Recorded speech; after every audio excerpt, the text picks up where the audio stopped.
چونکہ وہ حرین کے ساتھ تھا اس لیے وہ گھر بھی دیر سے پہنچا۔ نہ جانے کیا سوچ کر اس نے ہونڈا کا 125 سی سی موٹر سائیکل لے لیا تھا اور اسی پر وہ اپنے سارے کام نمٹایا کرتا، جبکہ اس کی لینڈ کروزر منیر کے استعمال میں تھی۔ وہ استعمال میں کیا، وہ تو ان کی ہاؤسنگ سوسائٹی کے آفس کے پارکنگ میں کھڑی رہتی۔ منیر بھی اپنے زیادہ تر کام اپنی پرانی CD70 پر ہی انجام دیتا۔ اس رات بھی جب وہ گھر آیا تو اسے لاؤنج میں سے لوگوں کے بولنے کی آوازیں سنائی دیں۔ وہ تیزی سے اندر داخل ہوا تو اسے خوشگوار حیرت کا احساس ہوا۔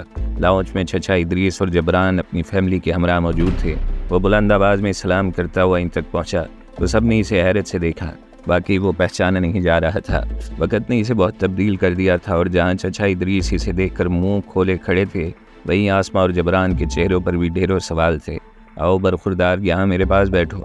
بھئی تم تو عید کا چاند ہی بن گئے ہو، تو ہم نے سوچا کہ ہم ہی آ کر مل جائیں۔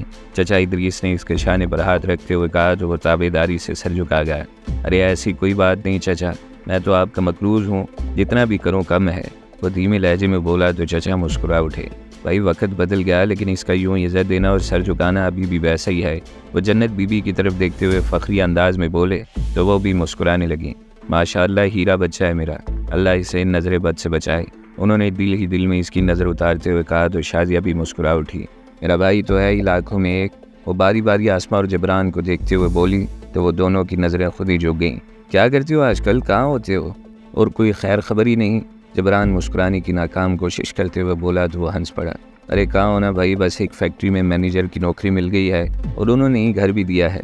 وہ عام سے لہجے میں بولا تو جبران مکرانہ سی ہنستے ہوئے بولا، پہلی بار دیکھا ہے کہ ایک بندے نے FA بھی پاس نہیں کیا اور اسے فیکٹری میں مینیجر کی نوکری بھی مل گئی۔ بھائی واہ، ہمیں بھی ایسی کسی نوکری کا بتاؤ نا، سچ میں حالات بہت ٹائٹ ہو گئے ہیں آج کل۔ جبران اس کے چہرے پر نہ جانے کیا تلاش کر رہا تھا۔ انشاءاللہ ٹھیک ہو جائیں گے حالات بھی، بس اوپر والے کی مہربانی ہونی چاہیے۔ وہ زبردستی مسکراتے ہوئے بولا، ورنہ تو اس کا میٹر گھومنا شروع ہو گیا تھا۔ اور یہ تم اتنے بڑے کب سے ہو گئے کہ گھر والوں کو منع کرو کہ کون سی بات بتانی اور کون سی نہیں؟ بھائی ہم تمہارے بڑے ہیں اور ہمارا حق ہے تم لوگوں کے بارے میں باخبر رہنا۔ آسما تو جلے پیر کی بلی بنی ہوئی تھی اور اس سے حاتم کا یوں اوپر جانا ہضم نہیں ہو رہا تھا۔ جی بجا فرمایا آپ نے، آپ لوگ ذرا گپ شپ کریں، میں فریش ہو کر آتا ہوں۔ وہ خاموشی سے اٹھ کر اوپر اپنے کمرے میں چلا آئے۔ یہ سالے بدلیں گے نہیں، جب دیکھو مرچی زبان پر رکھ کر دوسروں کی بجانے کے چکر میں لگے رہتے ہیں۔ اپنے بس میں ہوتا تو سالوں کا اس گھر میں داخلہ ہی بند کر دیتا۔ وہ خالص منیری لہجے میں بولا۔ وہ ایک دم منہ پر ہاتھ رکھ کر آس پاس دیکھا کہ کہیں منیر چھپا ہوا اسے دیکھ تو نہیں رہا۔ شکر ہے وہ بلا یہاں نہیں ہے، ورنہ تو میری مٹی سمجھو پلید ہی تھی۔ وہ ہنستے ہوئے بولا اور واش روم میں گھس گیا۔ اگلے دن وہ اہتمام سے تیار ہو کر اکیڈمی پہنچی۔ ایسا نہیں تھا کہ وہ کبھی تیار نہیں ہوئی تھی، بس آج اس نے خود پر تھوڑی محنت کی اور یہ تھوڑی سی محنت اس کے حسن کو 4 چاند لگا گئی تھی۔ آنکھیں اس کی پہلے ہی خوبصورت تھی، اوپر سے کاجل کی سیاہٹ نے اسے مزید خوبصورت کر دیا۔ کالے قمیض شلوار پر بڑی سی شال اوڑھے وہ بے حد حسین نظر آ رہی تھی۔ جب اکیڈمی پہنچی تو ابھی تک نہ ہی سر عابد آئے تھے اور نہ ہی حاتم کا کو پتہ تھا۔ وہ رجسٹر کھول کر انتظار کرنے لگی کہ اسے ہلکی سی آواز آئی جو حاتم کی موٹر سائیکل جیسی تھی، اور تھوڑی دیر میں وہ دروازہ کھول کر اندر چلا آیا۔ السلام علیکم، کیسی ہو تم؟ وہ اسے دیکھ کر خوشگوار سے انداز میں بولا۔ کل ساتھ بتائے ہوئے لمحوں نیند میں آپ جناب کا تکلف ختم کر دیا تھا۔ میں ٹھیک ہوں، اور تم کیسے ہو؟ شکر ہے تم آ گئے، ورنہ میں تو بور ہو رہی تھی۔ وہ مسکراتے ہوئے بولی تو حاتم اسے دیکھے گا۔ اچھا جناب، پھر تو یہ اچھی بات ہوئی کہ میں وقت پر آ گیا۔ وہ اس کے سامنے کرسی رکھ کر اس پر بیٹھتے ہوئے بولا۔ نہ جانے اس نے کون سا پرفیوم لگایا تھا کہ اس کی خوشبو اسے اپنی لپیٹ میں لے رہی تھی۔ کل رات خیریت سے پہنچ گئے تھے گھر؟ اس نے اپنی گہری کالی آنکھیں اٹھا کر اسے دیکھا۔ ظاہر سی بات ہے، ورنہ ابھی یوں تمہارے سامنے تھوڑی بیٹھا ہوا ہوتا۔ حاتم اس کی آنکھوں کو غور سے دیکھے گا۔ تو کہاں ہوتے جناب؟ وہ بنا پل کے جھپکائے اسے دیکھے گئی۔ پڑا ہوتا سینٹرل ہاسپٹل میں، ٹانگ پر پلستر چڑھا کر۔ حاتم ہنستے ہوئے بولا تو وہ بھی دھیرے سے مسکرا اٹھی، لیکن اپنی نظریں نہ جھکائیں۔ اور تم سناؤ کیسی گزری باقی کی رات؟ حاتم اسے یوں دیکھنے پر کنفیوز ہو رہا تھا، اس لیے بےتوقع سوال پوچھ بیٹھا۔ جیسی روز گزرتی ہے ویسی گزری، وہ باز نہیں آ رہی تھی۔ تم ہاتھوں پر مہندی لگایا کرو، مجھے ایسا لگتا ہے تمہارے ہاتھ بنی مہندی لگانے کے لیے ہیں۔ وہ بدحواسی میں ایک اور بےتوقی بات کر بیٹھا۔ سچی مجھے بھی بہت پسند ہے دونوں ہاتھوں پر یہ بھر بھر کے مہندی لگانا۔ پہلے میں بہت لگاتی تھی، ابھی کچھ دنوں سے مجھے فرصت ہی نہیں مل رہی، لیکن لگاؤں گی 1-2 دن میں۔ اپنے پسندیدہ تذکرے پر اس نے باز آتے ہوئے اپنی نظروں کا زاویہ اپنے ہاتھوں کی طرف موڑ لیا۔ یار تمہارا نمبر نہیں ہے میرے پاس، اگر تم نے کورس کا کچھ پوچھنا ہو تو بندہ کیا کرے؟ حاتم نے اس سے اچانک پوچھا تو وہ بوکھلا سی گئی۔ ہاں نمبر لو نا۔ اور ساتھ ہی وہ اپنا موبائل نمبر اس کو بتانے لگی۔ حاتم نے نمبر اپنے موبائل میں سیو کرتے ہوئے اسے مس بیل دے دی تو اس کی نظر اس کے ہاتھ میں موجود آئی فون پر پڑی جو جدید ماڈل کا تھا۔ تم بھی سیو کر لو، حاتم نے مسکراتے ہوئے موبائل جیب میں ڈال لیا۔ ابھی وہ اور گپ شپ کرتے کہ پروفیسر عابد چلے آئے اور معمول کے مطابق آتے ہی ان دونوں کو پڑھانا شروع کر دیا۔ رات گئے جب وہ فارغ ہوئے تو تھکن سے دونوں کا برا حال تھا۔ باہر آ کر وہ اپنی گاڑی کی طرف بڑھی تو حاتم نے اسے پیچھے سے آواز دی، ویسے آج بھی ملے گا نانتک کا، وہ بندہ چھٹی نہیں کرتا۔ اس نے مڑ کر دیکھا تو حاتم بائک سے ٹیک لگائے اسے دیکھ کر مسکرا رہا تھا۔ اس نے بغیر کچھ کہے گاڑی میں اپنا بیگ رکھا اور اس کی طرف چلی گئی تو وہ اسے اپنی طرف آتا دیکھ کر فوراً سے بائک پر بیٹھ کر اسے سٹارٹ کر چکا تھا۔ وہ آرام سے اس کے پیچھے بیٹھی تو حاتم نے اپنا ہیلمٹ اتار کر اس کے ہاتھ میں پکڑا دیا اور بائک آگے بڑھا دی۔ بائک چلنے سے ایک جھٹکا سا لگا تو اس نے اپنا ہاتھ اس کی بغل میں سے گزار کر اس کے سینے پر رکھ لیا۔ دل ایک عجیب سی لے میں دھڑکنا شروع ہو گیا اور ایک سرشاری کی سی کیفیت اس پر حاوی ہوتی جا رہی تھی۔ جب بائک مین روڈ پر آئی تو حاتم نے سپیڈ تھوڑی بڑھا دی۔ وہ تھوڑا اور سمٹ گئی اور اسے مضبوطی سے پکڑ کر اپنا سر اس کے شانے پر ٹکا دیا اور اپنی آنکھیں بند کر لیں۔ ہلکی چلتی ہوا اور رات کا سماں اس پر ایک عجیب سا جادو کر رہا تھا۔ اوپر سے اس کے ساتھ موجود حاتم اسے اپنی طرف بے پناہ کھینچ رہا تھا۔ اس کے دل کے سارے نظریات جو وہ اپنی زندگی میں آنے والے لڑکے کے بارے میں رکھتی تھی ایک ایک کر کے تبدیل ہو رہے تھے اور سوچوں کا محور وہ نرم خوسا اور دھیمے لہجے میں بات کرنے والا حاتم بن کر رہ گیا۔ وہ اس وقت کسی اور کو سوچنا ہی نہیں چاہتی تھی۔ اسے یاد تھا تو بس یہی کہ وہ حاتم کے ساتھ ہے اور وقت یہیں تھم جائے اور وہ اس کے پیچھے یوں ہی بیٹھی انجان مسافتوں کی راہی بن جائے۔ اپنی آنکھیں بند کیے وہ سوچوں خیالوں میں بہت دور نکلی چلی گئی تھی، اتنی دور کہ اسے کوئی ہوش نہ رہا اور کچھ بھی یاد نہ رہا۔ دوپہر کا وقت تھا اور وہ اس وقت اپنی پیپر مل میں موجود تھا جو کبیر صاحب نے اس کے نام کر دی تھی۔ اسٹیل مل میں اس نے اپنی ذہانت سے کچھ ایسے اقدامات کیے کہ وہ خود اپنے پیروں پر کھڑی ہو کر چل رہی تھی۔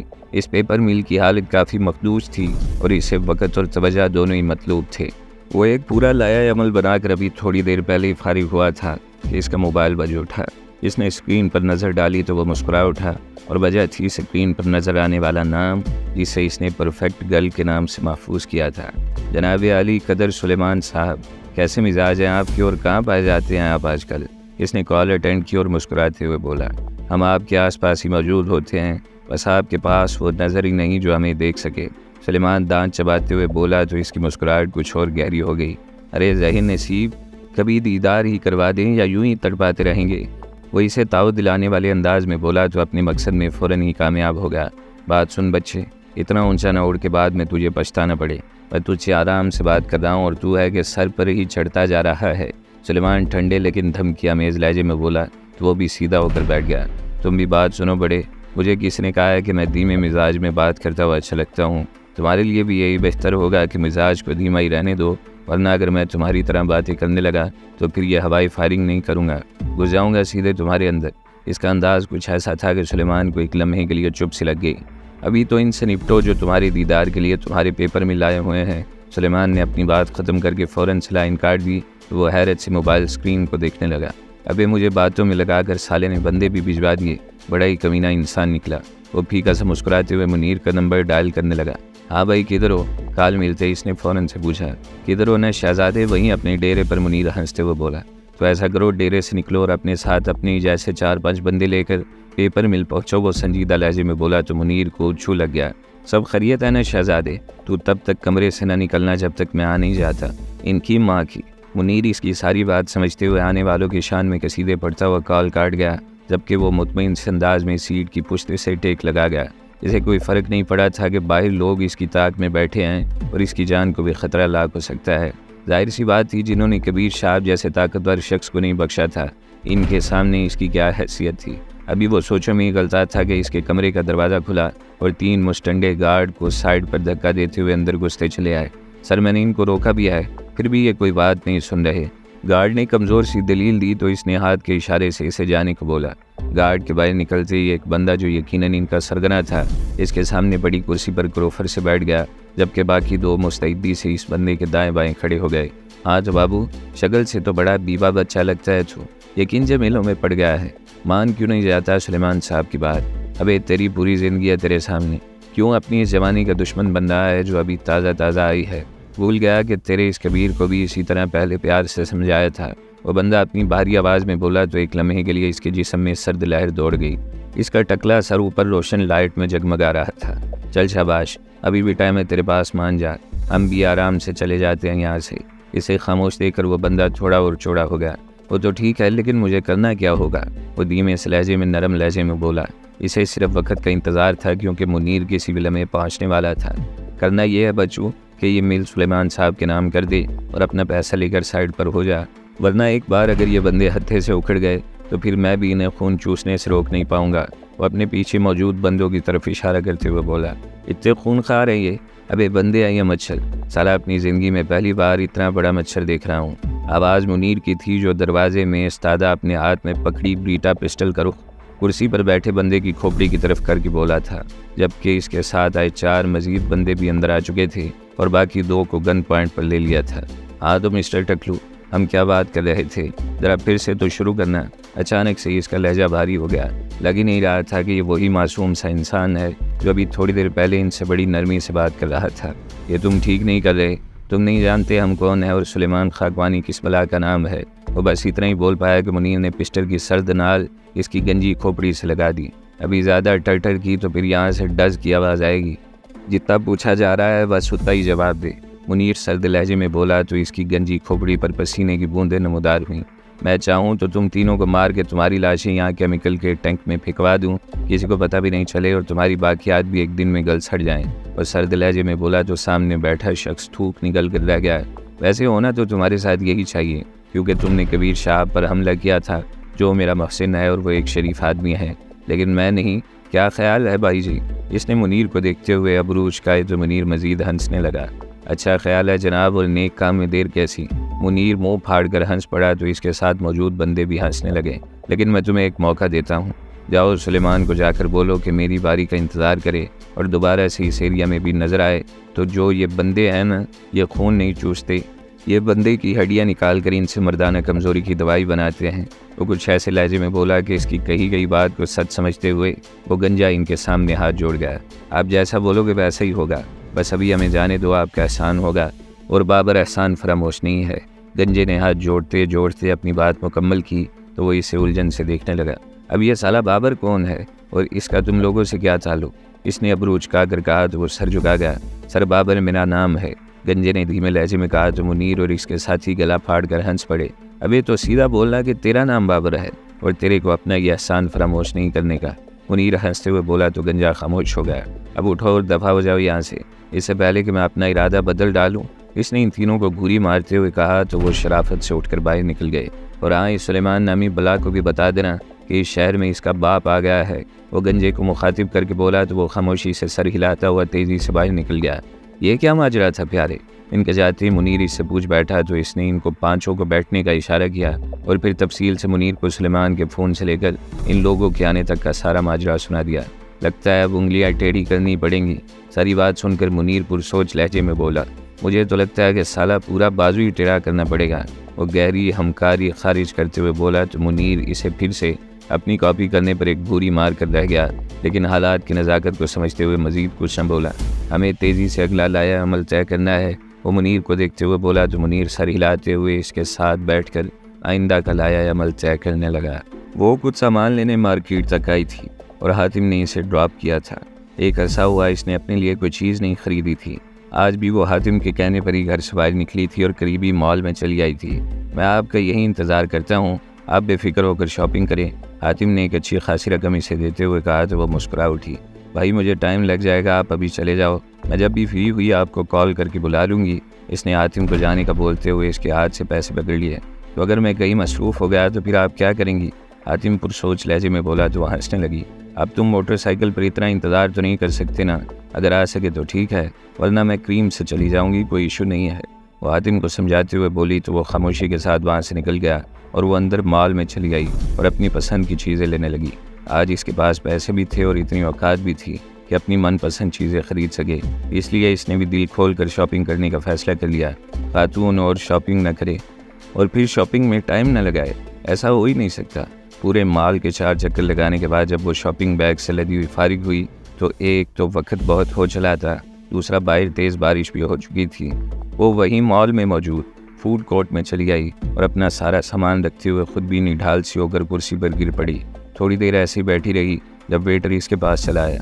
اپنے لیے برگر اور کافی کا آرڈر نوٹ کرواتے ہوئے اس نے موبائل نکالا اور ٹیکسی سروس چیک کرنے لگی، جو کہ فی الحال میسر نہیں تھی۔ وہ تھوڑی دیر کوشش کرتی رہی، لیکن جب بہرحال کوئی مثبت نتیجہ نہ نکلا تو اس نے حاتم کو کال ملائی۔ جی بھائی کدھر ہو؟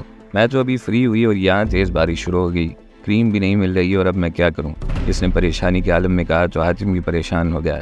بہنا میں اس وقت ایسی جگہ پر ہوں کہ یہاں سے اٹھ نہیں سکتا، لیکن تم پریشان نہ ہو، میں بندے کو بھیجتا ہوں، تم اس کے ساتھ گھر چلی جانا۔ حاتم نے اسے تسلی دیتے ہوئے کہا تو اسے کچھ اطمینان ہوا اور اس نے شکریہ کہتے ہوئے کال کاٹ دی۔ اتنی دیر میں اس کی کافی اور برگر آ چکا تھا۔ وہ سب کچھ بلا کر کھانے پر ٹوٹ پڑی۔ شکل و صورت کی وہ پہلے ہی بہت اچھی تھی، اب جو پیسہ اور توجہ ملی تو اس کی اصل شخصیت نکھر کر سامنے آ گئی۔ اس وقت بھی وہ فوڈ کورٹ میں بیٹھی ہوئی تھی، کسی چاند کی مانند دمک رہی تھی۔ گلابی قمیض کے نیچے سفید پاجامہ اور اوپر بڑا سا سفید دوپٹہ لیے سادگی بھرے حسین چہرے پر اس نے صرف کاجل لگانے کا تکلف کیا تھا۔ گھنے بالوں کی ڈھیلی سی موٹی چوٹی اس کی کمر پر جھول رہی تھی اور بے فکر سے انداز میں برگر کھاتی وہ وہاں بیٹھے لوگوں کو اپنی جانب متوجہ کر رہی تھی۔ ابھی وہ برگر کھا کر فارغ ہوئی تھی اور کافی کے گھونٹ بھر رہی تھی کہ اسے حاتم کی کال آئی۔ آپ مال میں کس جگہ پر ہو؟ حاتم نے اسے پوچھا۔ میں فوڈ کورٹ میں ہوں، اس نے فوراً سے اپنی جگہ کے بارے میں بتا دیا۔ اوکے وہیں بیٹھی رہنا، بندہ بس پہنچنے ہی والا ہے۔ حاتم نے اسے تسلی دیتے ہوئے فون کاٹ دیا۔ وہ موبائل ٹیبل پر رکھ کر کافی کے گھونٹ بھرنے لگی اور اس کے دماغ کی سوچیں اپنے آپ ہی ماضی میں بھٹکنے لگی۔ ایسی ایک بارش بھری شام میں وہ کسی کا انتظار کر رہی تھی، اور پھر جب وہ آیا تھا تو کیسے اس نے ایک لمحے میں اس کا دل توڑ دیا تھا۔ اسے آج بھی منیر کی آنکھیں یاد تھیں جن میں بے یقینی ہلکورے لے رہی تھی، لیکن خلاف معمول اس نے کوئی غلط حرکت نہیں کی تھی اور جیسے خاموشی سے آیا تھا ویسے ہی واپس ہو لیا۔ آج بھی اسے منیر کے ساتھ ہوئی یہ چھوٹی سی لیکن کبھی نہ بھولنے والی ملاقات یاد تھی، اور وہ چاہ کر بھی نہ اس ملاقات کو اور نہ اس بندے کو بھول پائی تھی۔ لوگ منیر کے بارے میں جو بھی کہتے تھے، لیکن اس بندے نے اپنے وعدے کی لاج رکھی اور اس کی خاطر خود کو بدل کر دکھایا تھا، جس سے اس کی نظر میں وہ اور بھی اونچے مرتبے پر فائز ہو گیا تھا۔ ہاں کہو تم منیر، دیکھو میں پھر سے وہیں کھڑی ہوں، لیکن بالکل اکیلی، اور یہ اکیلا پن مجھے بہت ستاتا ہے۔ دیکھو اپنی شازیہ کو، آج بھی تمہیں یاد کر کے میرے دل میں کیسے آہو بکا کا شور سمجھ جاتا ہے۔ آنکھوں میں آئی نمی کو اس نے اندر اتارتے ہوئے آس پاس دیکھا۔ لوگ تھوڑی تھے جو اسے جی بھر کر دیکھنے کے بعد اب دوبارہ سے اپنے کاموں میں مصروف ہو گئے تھے۔ اس نے ویٹر کو بلا کر بل دیا اور ابھی سیدھی ہی ہوئی تھی کہ سامنے سے آتے بندے کو دیکھ کر وہ جہاں تھی وہیں جم سی گئی تھی۔